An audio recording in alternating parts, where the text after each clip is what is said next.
একা মমতা ব্যানার্জির পাশে যেভাবে লড়াই করছে ধারণা করা যাবে না। নিজের প্রাণের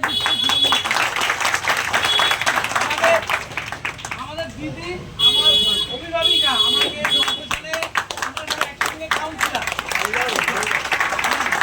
খুব ভালোভাবে এখন দিদির সঙ্গে একসঙ্গে। তোমরা যদি কালীঘাটে যাও গিয়ে দেখবে দুটো লোক বসে আছে দিদির সঙ্গে।